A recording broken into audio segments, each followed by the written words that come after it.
The U.S. has sent roughly 1.1 million bullets seized from Iran last year to Ukraine.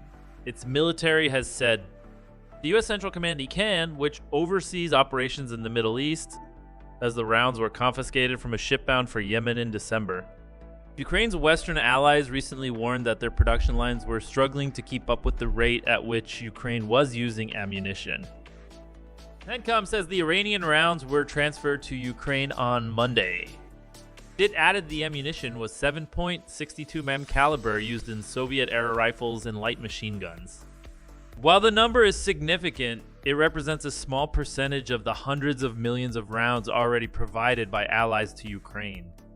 The US has already provided more than 200 million bullets and grenades. The Iranian munitions were originally seized by US naval forces from a stateless ship named Marwan 1 on 9 December, it said.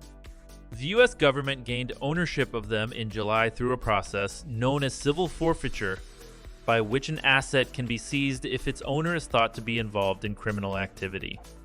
In this case, the claim was brought against Iran's Islamic Revolutionary Guard Corps, a branch of the Iranian armed forces tasked with preserving the country's government.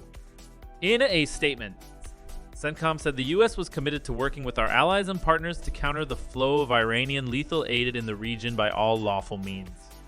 Iran backs the Houthi rebels in Yemen's ongoing civil war, but arms transfers to the group are barred under a 2015 resolution by the UN Security Council.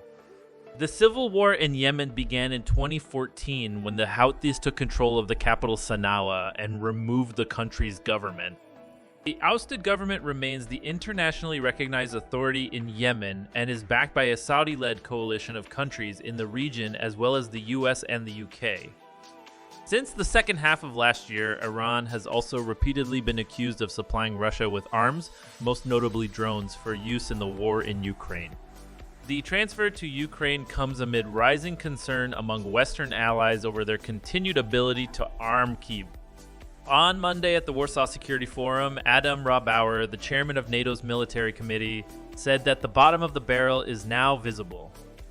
He said decades of underinvestment meant that, even at the start of the war, NATO countries' ammunition stocks had been half full or even emptier. Just in time, just enough economy we built together in 30 years in our liberal economies is fine for a lot of things, and not the armed forces when there is a war ongoing, he said. He added that governments and arms manufacturers needed to ramp up production in a much higher tempo. UK Defense Minister James Heappey urged NATO allies to spend 2% of their national income on defense, a target agreed by the whole bloc but expected to be met this year by only 11 of its 31 members. The transfer of the Iranian ammunition also comes as the Biden administration looks for alternative ways to provide assistance to Ukraine amid opposition from some in Congress. Officials have been warning for weeks that the money currently allocated to Ukraine has been nearly exhausted, but pressure from members of the Republican right has so far prevented the House of Representatives from approving additional funds.